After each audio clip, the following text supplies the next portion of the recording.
करताना एकच सांगितलं माझ्या मनोगतात की हे चुकीचा प्रकार आहे की त्याच्याशी माझं नाव जोडणं हा चुकीचा विषय। आता कोण कुणाचा मतदार आहे, कोण कुणाचा कार्यकर्ता, याच्या जणू जिल्ह्यामध्ये काय काय चालतं आहे, कोण मटका किंग कुणाच्या आशीर्वादाने चालत आहेत, कोण दारूचे अड्डे चालवत आहे, कोण कुठल्या पोलीस स्टेशनवर कुणाला किती काय होतं आहे, सर्व गोष्टीचाही पोलखोल करावा लागेल।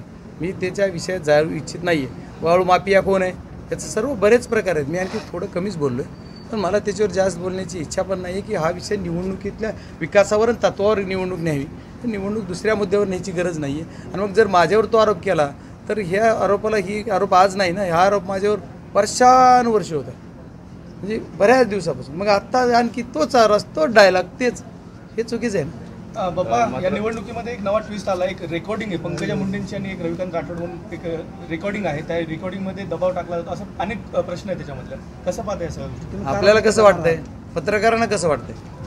पत्रकार म्हणून आपण विचारताय, पत्रकारांनाच म्हणजे ते संविधानिक वाटतंय का?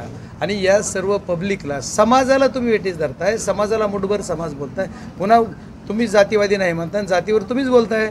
मग हे उमेदवारच जातीवादी त्याच्यातून सिद्ध झालं आहे की आम्ही जातीवादी नाही आहे, आम्ही कुठल्या जातीवर बोलत नाही, उमेदवारच जातीवर आहेत असं दिसतंय आम्हाला त्या क्लिपवरून तरी, ऑडिओ क्लिप आहे ती।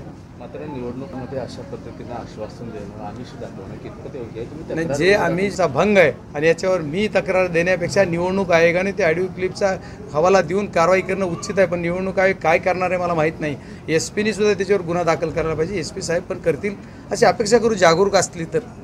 काल मोदी यांचं भाषण झाल्यानंतर पंकजा मुंडेंनी एक प्रतिक्रिया दिलेली आहे, जाती तुम्ही कसं पाहताय? प्रत्येक निवडणुकीमध्ये भावनिकतेशिवाय विषयच नाही।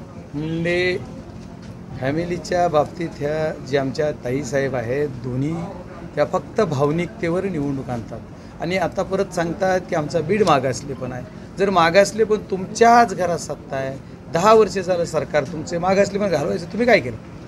कोणचा मग एखादा ऊसतोड मजूर कमी झाला का काही? आणि आताच काय बदल होणार? ओके.